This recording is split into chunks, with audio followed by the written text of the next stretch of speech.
I'm the 10th grade counselor, so I am the counselor for the entire class of 2017. And what we're going to be doing today is going through registration information. Am I talking with the microphone loud enough? Can you guys hear me in the back? You're good? Okay. But that's the feedback you were talking about, so I'm going to try to avoid that. So the way we do it at the high school is the 9th grade counselor, who is Barb Nelson, always stays with the 9th grade. And then there's 3 counselors for 10th through 12th grade, and we rotate with you. So I have the entire 10th grade this year. I follow students to 11th grade, and then I follow you again to senior year. It's really kind of neat because I get to know students and families really well, which is fun. And I get to know trends in the grade level. So I get to know the different classes, like the difference between English 10 and Honors English 10 and what's going on. So it's kind of a cool system. Not every school does it that way. Personally, I really like it. I've worked in both. So we are going to be talking about registration tonight. Important dates. So tonight is, tonight is parent registration night. This week I've been in the English classrooms presenting to your students. Some students I'm going to present to tomorrow, so I think today I did all of the English 10. If your child is in Honors English 10, I'll be presenting to them tomorrow. And then next week, that feedback is really, I'm going to try to stand over here. I think I maybe can't move. Let me try to figure this out. Okay, I think I can stand here, but it doesn't work. Technology always fails me. You may learn that. Okay, so next week we are going to be in the computer labs actually inputting the registration. So last year it was a little bit different. I think you guys had to do it at home. This year we are going to bring all the students to a computer lab and do it with everybody. It makes it easier for us because then we know that everybody has input their registration, so it's easier for us to track. So we are going into the classrooms this week. Basically, students have a week to kind of think about things, and then they enter it into the computer. All right, so tonight, and this is the presentation I also am giving or will give your students. So I apologize if some of it makes it sound like I'm talking to a student, but I just want you to be aware too of kind of what I'm telling them, the message that I'm giving them. So what we are going to go over tonight are the registration dates, which we've already gone over. Looking at the transcript, now you don't have your student's transcript in front of you. They got it in registration, so you can ask them to see it. Or we can always give you a copy of it in the counseling office. You should also be able to see the grades in the historical grades in Power School. We're going to go over graduation requirements, which classes to choose, how to log in and register, and then we're going to go over college information. So like Mr. Myers said, if we need more time, we are going to do a separate college section. But I've been combining registration with college information for the students, so I'm going to try to do it all in 1 hour. And then if we need more time for questions or individual things, we can move up to C350 and answer questions from there. So the transcript, what does it tell you? All of our classes are worth 1 credit. The only class that isn't worth 1 credit is health, which I will be going over. We have the embedded health program. Health is worth 1/4 of a credit every year that students are here. So they will end with 1 health credit, and each year at the end of the year they'll get 1/4 of a credit. Every other class is worth 1 credit. Something to watch on your child's transcript is if they have an I or an I+, that means they have an obligation that I've been encouraging them to check with their teacher and take care of it. An I+ means that you have a book or materials that you need to hand in. An I means that you potentially have some work that you still owe your teacher. GPA, what does it mean? Their cumulative GPA, I know you can see that in PowerSchool. I think it's a button on one side. I think it just says cumulative information. And this is kind of what the GPA means. And you have these in your slides too. So if you, I know you probably cannot memorize this in such a short amount of time. So just if you want to refer back to it. A 4.0 is all A's. A 3.0 is B average. A 2.0 is C average. And a 1.0 is a D average. And then you have everything in between. The GPA at this point, they are halfway through their college transcript GPA. So what that means is that colleges, they're going to start to apply starting probably September of their senior year into January of their senior year. So their senior grades aren't necessarily going to be on the transcript when they're applying to college. That being said, senior year grades are still very important because colleges want to know what classes you're taking, and they also are going to ask that you send a final transcript once they admit you and you decide where you're going. But when they apply to college, right now they're halfway through. So they've done 2 semesters in 9th grade, 1 semester in 10th grade, and then they've got 2nd semester this year and 2 semesters next year for their transcript. So they're basically halfway through their GPA. What I tell students is that we can't change the past. You can only do what you can do right now.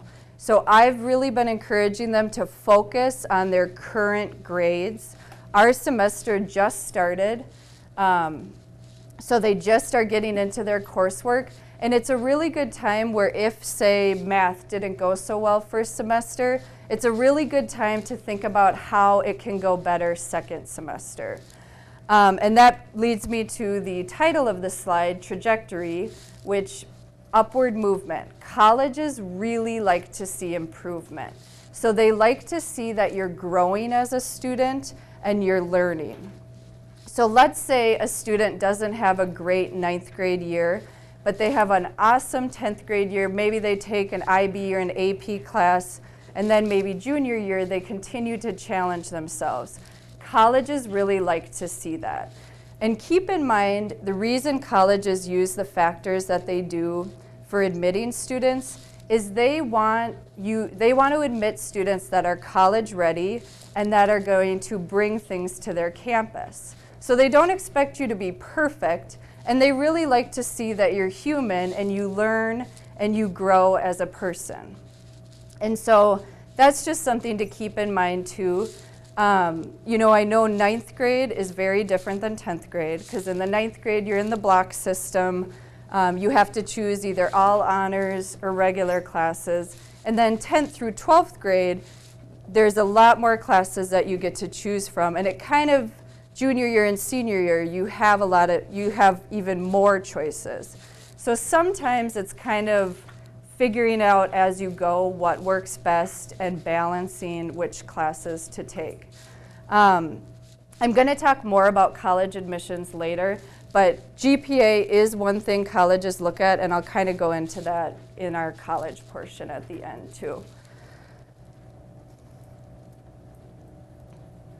All right, credits. How many credits should you have? Students should have between 18 and 21 credits right now.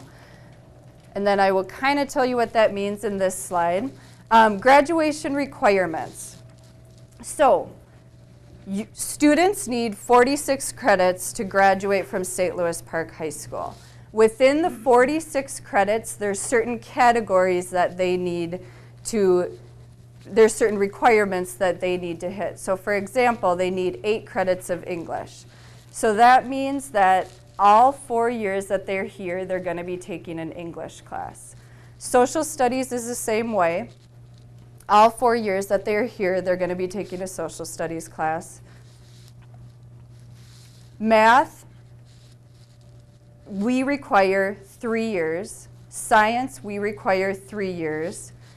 PE, we require 1 semester, so half a year.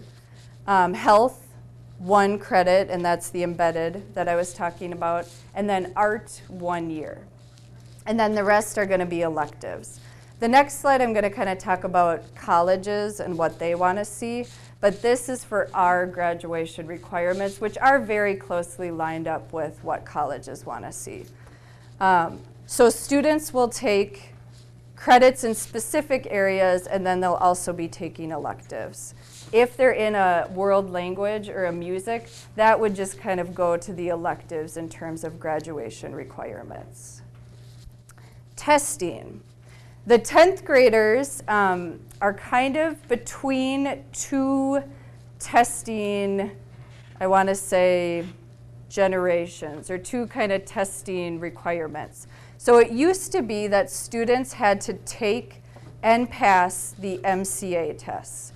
So they're kind of going away from that, and they're going towards the plan test and the ACT, which is actually really neat because the ACT is the test that students will take to get into college. So for us, we really like it because it gives students the opportunity to take an ACT here at school. Your 10th graders are going to be taking a lot of tests this year, though, as a result, because they're in the middle. So this year, they took the plan test in October, or actually I think it was December. They recently got their results back in advisory. The plan test is a practice ACT. So it tells you how you are probably going to be doing on the ACT if you did nothing else to prepare. So it's saying if you just took the ACT a year from now and you didn't do anything except took your classes, this is about what you would get. Now, we always tell students, we don't want you to do nothing else. We want you to do things to practice and to get ready for the test. But the plan is a really good way to kind of show strength areas and areas that students might need to work on. So for example, if you saw your student's plan test score and science was their lowest category, it could make a really big impact on their score if you just focused on science and getting that score up. And then next year, all juniors, so when they're juniors, they'll be taking the ACT in April. So normally the ACT is a test that you have to register for and pay for on your own. And you would take it on a Saturday, either here at the high school, at Edina, at Benilde, at different area high schools that offer it. Your student will take the ACT for free in April. They don't have to register. You don't have to do anything. We will make sure they get to where they need to go and they take the test. So that's really neat. This year's juniors are the first year to be doing that.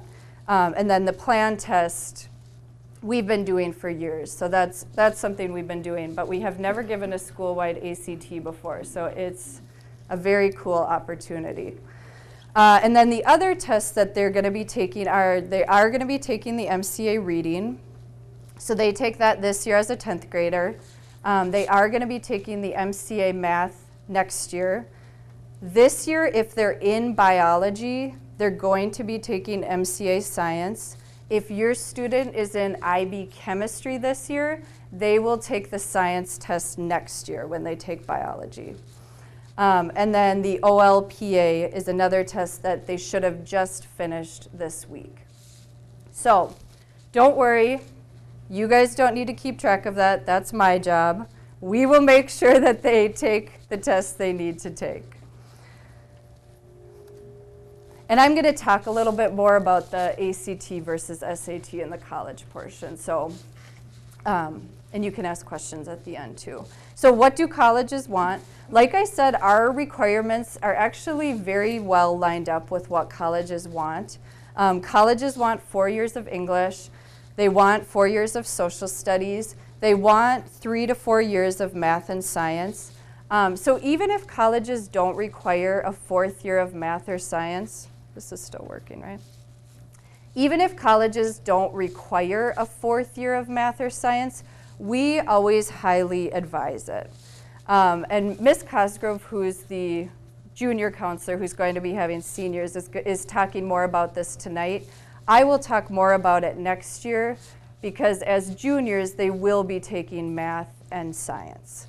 But just something to think about, that even though we don't require a 4th year of math or science to graduate, it's highly recommended. The other thing I told students today is that a couple reasons why we recommend math and science, but one of the biggest reasons is that in high school, classes don't cost them any money. So I know that makes sense to a lot of you, but in high school, classes are free. So you really want to get the most that you can get from your high school classes. So even if a college only requires 3 years of math to get in, they likely will have a math placement test once you're there to determine what level math you're going to be in.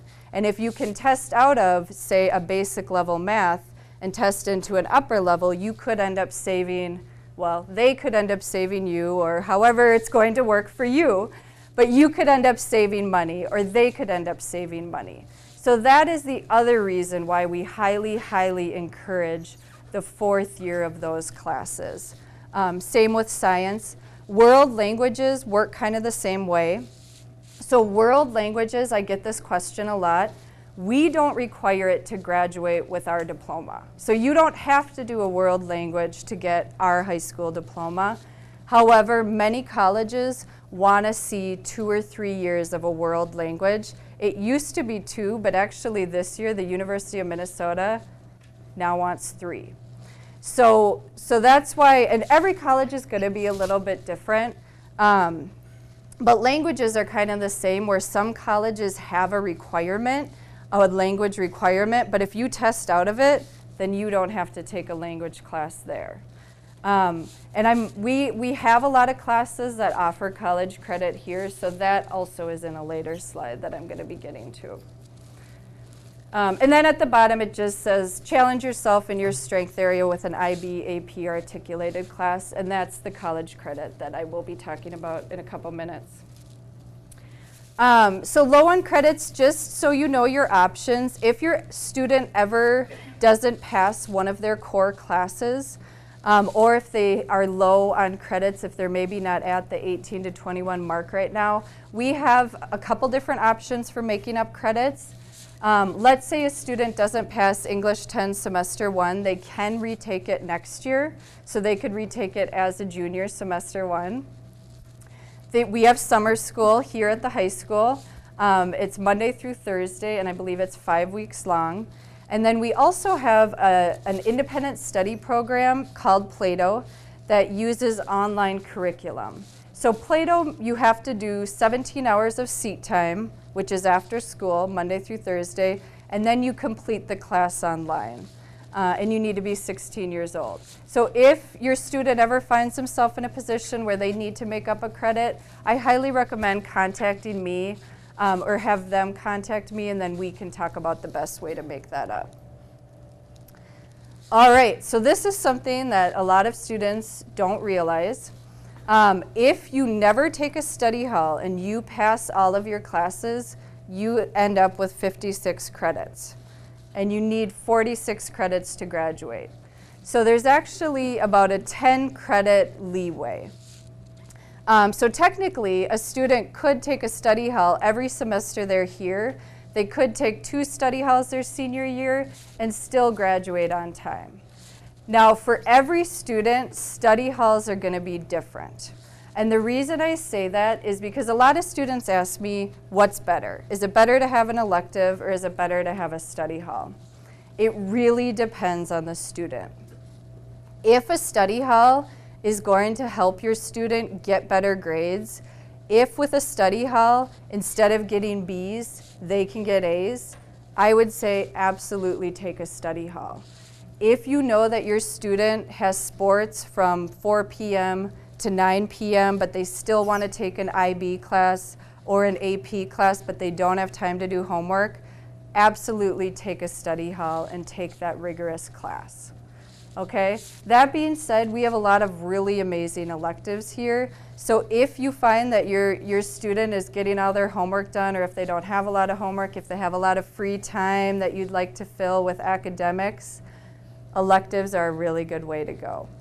So I know in the land of registration and course offerings, there's never really a black and white yes/no answer. It really depends on your student, what they have going on after school, how much time they have. You know, students who have jobs sometimes don't have a ton of time to do homework. Sports, I know, go late. So it really depends on what's going on in their life. All right, and this I just wanted to show you. So Miss Cosgrove, again, who's the junior counselor, started doing online credit checks, and they're amazing, and that's something I'm going to continue to do. So next year, in your students' Google Drive, they will have their online credit check. And then that's something that after every semester I fill in, so I'm tracking that they're meeting the requirements that they need to meet to graduate. Just wanted to show you what it looks like, and you can see it next year. All right, so academic sanity. I kind of want to skip, oh, how did I go back? Academic sanity, I'm going to be talking a lot more about AP, IB, PSEO, and articulated credits, which you don't have to memorize what all those mean right now. I'll go over that. But while I'm talking about registration, I just want to put a couple thoughts in your mind. We call it academic sanity, which basically means many people think, oh, I have to take every single AP or IB class. The truth is, it's all about balance and finding what works best for your student. So for example, if a student is staying up until 2 in the morning and they're really stressed out and they sleep 2 hours a night and it's affecting their stress level and all that, then it might be a good idea to cut back. But it's going to be different for every student, and I think one of the things that happens in 10th grade is you kind of figure out what works and what that balance is. Because like I said, in 9th grade, you don't have as many choices. 10th through 12th grade, you do. So some students say, you know what, I love history. I'm going to take AP history classes. I'm going to focus on that. I'm going to get A's in those classes. I'm going to get A's in the rest of my classes. And that works for them. I was visiting the University of Minnesota earlier this year, and they were asking a panel of students what helped them prepare for college. And the students actually said their AP or IB classes helped them prepare. Now that being said, they didn't say they took every single AP or IB class their school offered, but rather they really learned from the ones they were in. So it's kind of one of those things where if you take AP World History and you do the reading and you learn how to take notes and you spend time actually going through and learning the information rather than just quickly copying the worksheet, you're going to get a lot more out of that one class than if you were kind of spreading yourself thin and frantically trying to finish everything in every class. So you guys know your students very well. And those are the types of conversations that I think are really good to have, especially as they move into junior and senior year. The truth is their lives are probably not getting less busy as they get older. They're probably getting more busy. And that's all stuff that you need to and we need to and they need to take into account when they're choosing classes. So again, ability and balance. And again, they might have all the ability in the world, but unfortunately, there's only 24 hours in a day. So that's where, you know, as adults, we need to make choices in terms of what we're going to focus our attention on and how we're going to spend our time. And the same starts happening in high school. You know, you start having to make choices of, you know what, I could do every single one of these classes, but I'm going to really focus on this one and get the most I can get from it, or focus on these two. And those are conversations I'm happy to have with anyone because, like I said, it's a really individualized process, and there really isn't a yes, no, right, wrong answer. College today, and I think this is really cool, they want you to take the most challenging courses that you can be successful in. So they're not saying you have to take all of these or all of those. They're saying challenge yourself. And like I said, that's different for everybody.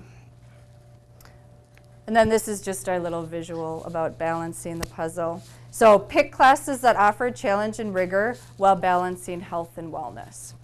So now we're kind of going to go into the registration portion, and then after that is the college and career.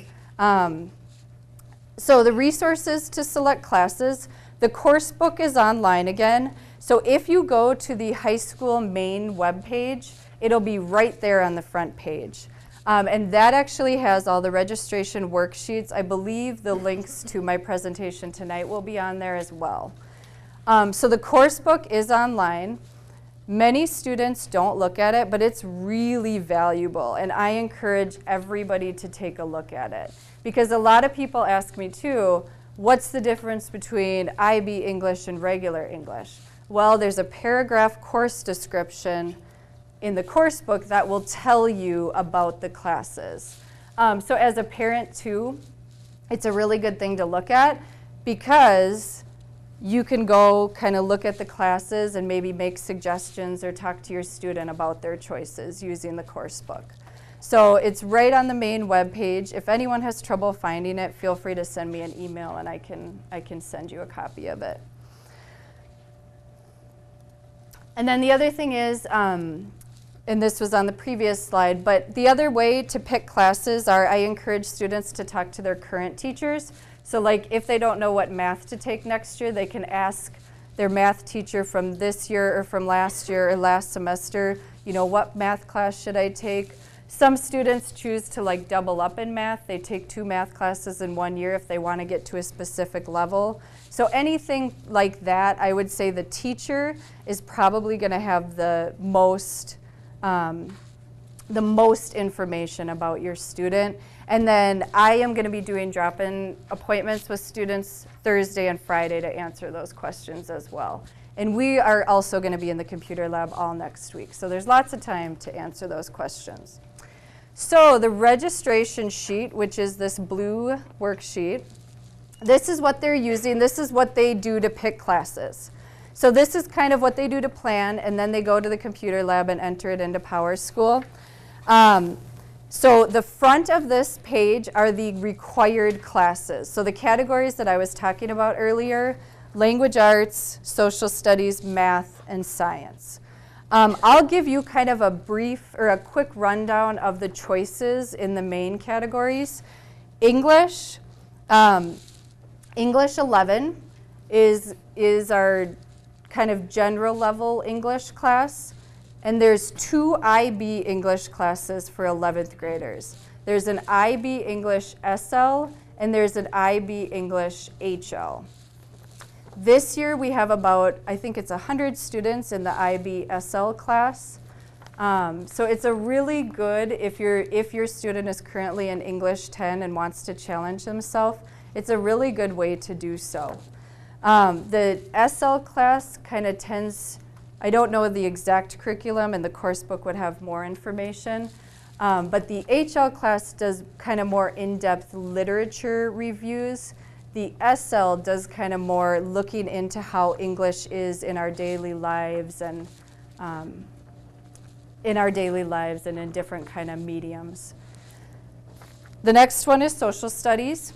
World history is what they're taking this year, either world history, AP world history, or AP European history. So next year it's US history. So either they're going to take US history, AP US history, or IB history. Math is kind of more all over the place. It's just a sequence. So for example, if your student is in geometry this year, they'd take advanced algebra next year. If they're in advanced algebra this year, they'd take pre-calculus next year. If they're in honors advanced algebra this year, they'd take either AP Calc or AP Stats next year, or IB Math. And then science. Science, many students are in biology right now. If they're in biology, next year they'll likely take chemistry. If your student is in, oh, I forgot about my chart. Okay, here's my science chart. If your student is in IB chemistry this year, they will probably take IB biology next year or regular biology. For science, 3 years of science are required. One of those years has to be biology, so either regular biology or IB biology. One of the years has to be chemistry or physics. There's also IB chemistry and IB physics, which would count in those as well. All right, and then electives. So if you'll turn to the back of this worksheet, these are all the elective offerings. Keep in mind, if your student is taking music or world language, that's going to take most of their elective slots. So if they're in both, they will have room for 2 more electives. So they'll have their English, their social studies, their math, their science, their music, their language, and then 2 electives or a study hall each semester. Other students might get to choose up to 6 electives depending on the other classes that they're taking. So this is the academy structure here at our high school. The academies are a little bit different for junior and senior year. So in 10th grade, most students had to take 2 of 4 academy classes. Junior and senior year, it's not a requirement. They don't have to take any number of classes. However, and this is again in my college credit slide, but I'll give you a sneak preview right now. If you look in the second box down, it says articulated classes. So what that means is that these classes are articulated with our local community colleges, and students can earn college credit while in high school. So if they take, for example, Intro to Criminal Justice, if they get a B or higher, they fill out an application form that they give to their teacher, and they're able to get college credit for these classes. So the academy classes, again, are not required, but it's a really good opportunity for students to be able to take college level credits while in high school and save you money. The other thing I like to point out about the academy classes is part of figuring out what you like to do is figuring out what you don't like to do, okay? So if your student takes, for example, business innovations this year, and they're like, you know what, I do not want to run my own business, too much work, I don't like it. They just learned a valuable lesson. Even if they don't like it, you kind of sometimes have to figure out what you like by figuring out what you don't like. So that is again why I say when classes are free, take them here and figure out what you don't like. I myself changed majors about 6 times when I was in college.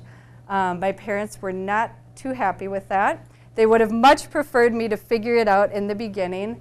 So it's a lot easier if you kind of know going in, if you have an idea of what you want to do. Granted, not everybody is going to do that. People are going to figure it out on the way, but just something to think about. The articulated credits, there's a lot of different categories. There's criminal justice, culinary arts, engineering, marketing, programming. So those are some really cool classes for students who maybe have some more specialty interests too. Like if your student is really into engineering, it's a really good opportunity to kind of figure out, is that the career field for me? Is that actually something I could major in college? And then the embedded health program. So like I said, health is something that happens throughout their 4 years here. So they earn 0.25 of a credit each year that they're here.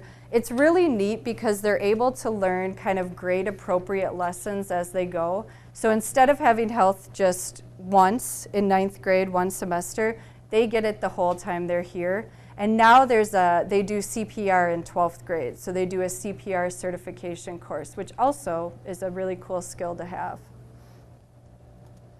Okay, and I've been kind of talking about this throughout, but this is my earn college credit through high school slide. And I'm going to go over the options that we have. We are a really unique high school because we have so many options to earn college credit while in high school. Many schools choose to just do AP or just do IB. We run both programs and allow students to pick which classes fit for them.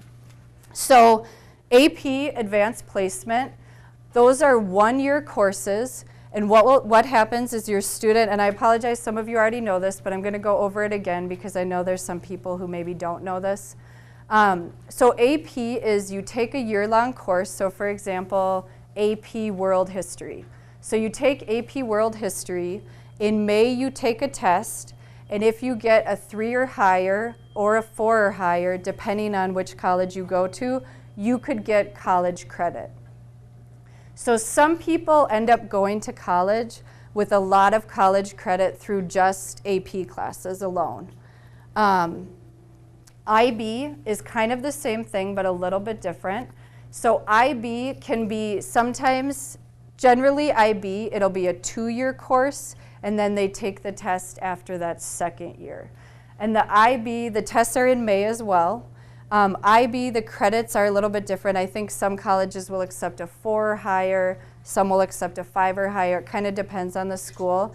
If you know a college your student is looking at, or if you kind of have an example that you can use, every college will have that on their website, what they accept and what they don't accept. So some colleges will say AP Psych, a 4 or 5, World History, a score 4 or a 5. So if you kind of like once 10th grade is more about exploration. Some students know where they want to go, but many are just kind of feeling it out, keeping their options open. But if you know specific schools, it's kind of interesting to go and look at that information. And then articulated, which I already talked about. So articulated they're usually 1 semester classes, and if you get a B or higher, and then you fill in the application, you can get college credit. PSEO is over here. So PSEO is a little bit different because you actually physically leave our building. So these options, you stay in our building. PSEO, students will either do full-time or part-time. If they do part-time, what they'll do is maybe take 3 classes in the morning here, get in their car, drive to Normandale and take 3 classes there. Or they'll get on a bus, go to MCTC and take 3 classes there. Students can do full-time or part-time. The difference with PSEO is that you have a college transcript. You don't have the opportunity to earn college credit. So like with AP and IB, you have to take the test to get college credit. With PSEO, you are taking college classes and getting college credit. Now keep in mind, you now have a college transcript. So let's say a class doesn't go so well, it follows you. So those are kind of the things that you want to think about, that your student wants to think about. And there's pros and cons of each program. Some students really don't want to leave our building, and that's wonderful. We love to keep them here, and there's a lot of opportunities for them to get ready for college and for them to be challenged. Okay, you really don't need to do this part because your student's going to be doing it with us. But just so you know, this is what it's going to look like in Power School. If you want to review with your student what they registered for, feel free to. It's going to look almost exactly the same as it did last year. And that's just English, for example. All right, and now we're going to move into our college planning piece.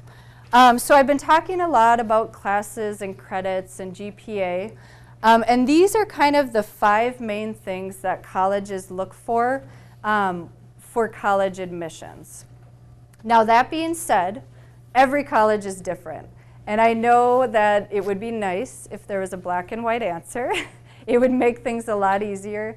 But colleges are their own organizations. So they set their own rules and they decide what they want to see and the things they require and the things they don't require. Generally, for 4-year colleges, this is what they're going to look at. So they're going to look at a student's GPA. They're going to look at their class rank, and they're going to look at their transcript. So again, what that means is they are looking at the classes you're taking. So again, they're not necessarily saying you have to have every single advanced level class, but they do want to see that you're challenging yourself in specific areas. They look at ACT versus SAT. I get this question a lot too. So the ACT versus SAT is kind of a regional thing. One test is not better than the other, and colleges will accept either one. So I'm a Minnesotan, so I like to use this example. Target versus Walmart. In Minnesota, there's a lot more Targets in our area, okay? I lived in Indiana for 4 years. Hardly any Targets, mostly Walmarts. People would kind of say, why would you want to go to Target? Walmart has everything. And it's really just a regional thing. So in Minnesota, most students do better on the ACT. Most, but not all. Some naturally do better on the SAT. If you were sitting in New York right now, most students probably would take the SAT. So again, one is not better than the other. Colleges will look at either one. They do not require both. If you have both, it can be an advantage just because if you score better on one versus the other, they will always take your highest score. So I have had students who have both an ACT and an SAT score, and maybe their ACT score wasn't high enough, but they just happened to do better on the SAT, and they were able to get in. The disadvantage is that these tests cost money. So that's really the disadvantage of taking them multiple times, is that the tests are around $50 each time you take the test, except the free ACT that you take here. So most students in our high school will take, well, all students in our high school will take the ACT. Many students will take it twice. Some students will take the SAT as well. But like I said, if you just have the ACT, that will work for college admissions. That is definitely enough, and you do not have to have both. Letters of recommendation. Colleges a lot of times want to see, usually around 3 letters of recommendation. 1 might be from me, and then 2 from teachers. Usually teachers during their junior year.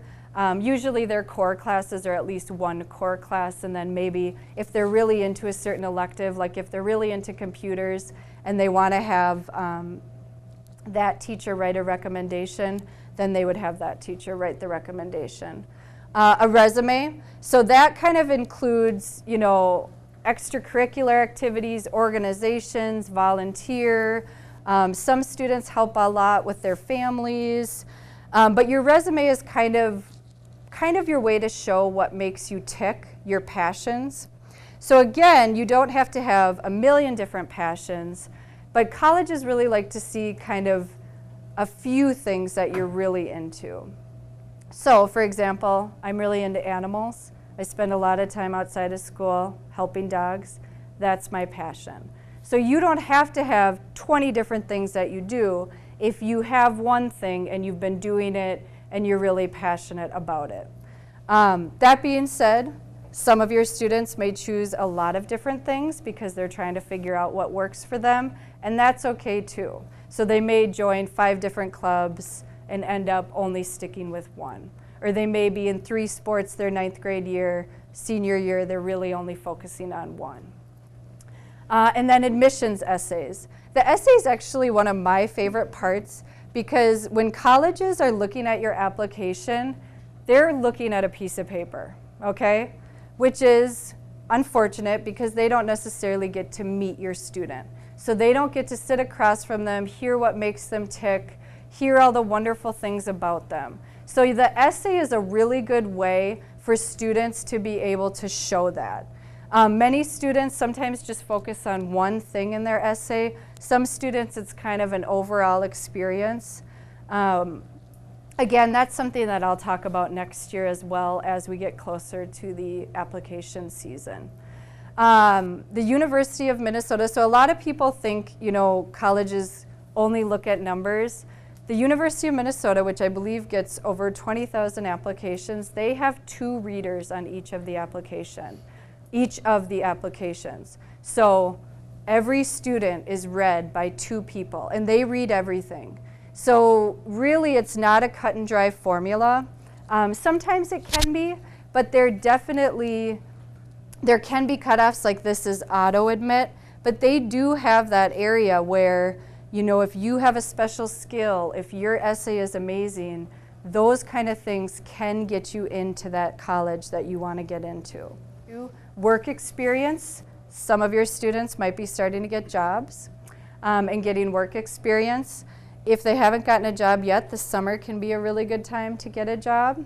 I think I started my first job between 10th and 11th grade year. But again, that depends on what else they have going on, because if they're in sports, if they're in other activities, they may not have time for that. Summer experiences, there's different programs that run over the summer that can give students an opportunity to get new experiences. So I know there's like language camps that some people choose to go to.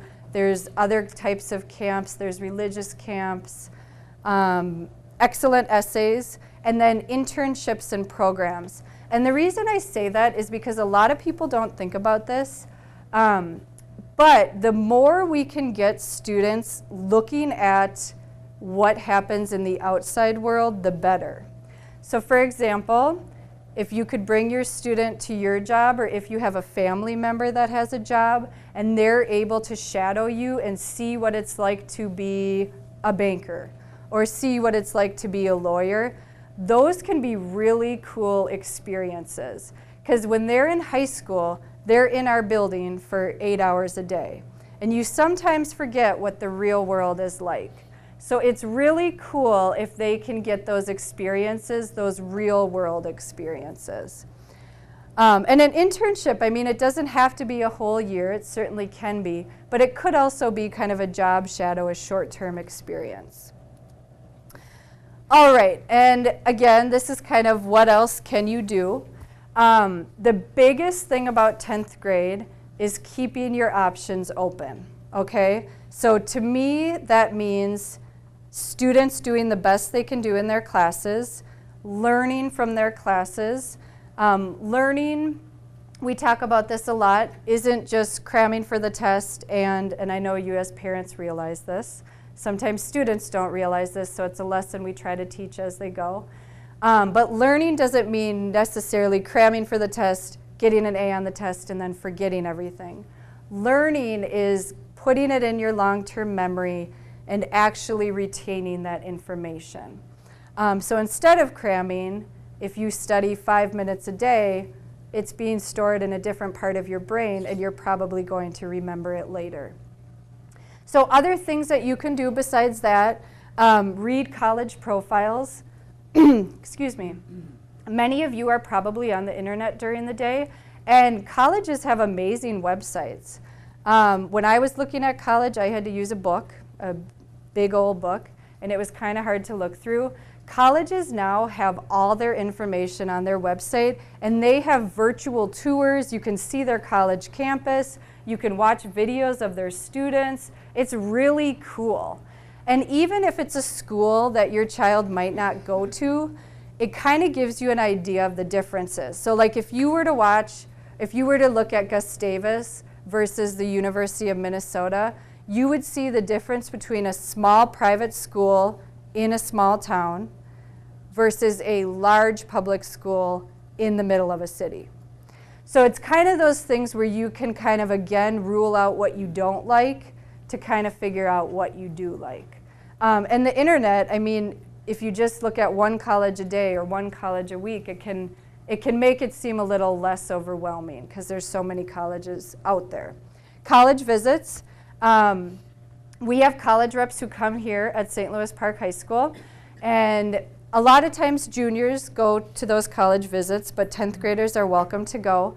We are going to be having the college fair here March 17th in our field house. Your students will be attending. So there'll be over 120 colleges there, and that's a good opportunity for them to walk around and ask questions. Like I said, figure out what you like and what you don't like. So if you take your student to visit the University of Minnesota and they sit in a lecture of 200 people and they say, whoa, this is way too big for me, you've just figured out what you don't like. You want a smaller class size. If they go to Gustavus and they say, I do not want to be on a small town, this is too small. Again, you've just figured out kind of one of the things you don't like. So those are the helpful things that college visits can do. Many students go to school out of state, and it can be harder to visit those schools, but we have a lot of schools in our state that can help get a feel for what colleges are like. So public versus private, large versus small, that kind of thing. So college websites, meaningful summer activities. So again, I mean, that's going to vary by student, but if your student is looking for something to do this summer, if you're looking for something for them to do this summer, that can be a really good thing for them to get involved with now, either an internship program or a summer job or a camp. A lot of colleges also have classes for high school students in the summer. And then exploring their interests, and then continuing to learn skills. So in 10th grade year, kind of what I talked about, the study skills, we're really trying to teach, and we hope that they're learning those lifelong skills. Okay, so the material in the classes is very important, but it's also learning how to study. How do you manage your time? How do you manage your sports activities and your homework and get 8 hours of sleep and eat healthy? So it's kind of one of those things where you're learning how to be a balanced individual. Keep in mind, this is a lifelong process. Many adults are still learning it. I would say most, if not all. But it's definitely something they start learning now. And then this is just time balance. So, like I said, I'm available for students Thursday and Friday for drop-ins, and then next week we'll be in the computers. This is my contact information, so if you have the PowerPoint, which I think all of you do, that information is on the PowerPoint. Feel free to call or email me at any time. I know Ms. Cosgrove is going to be starting the 11th grade presentations down here, so I will move up to C350, or we'll kind of move to the side so I can answer questions. All right, thank you.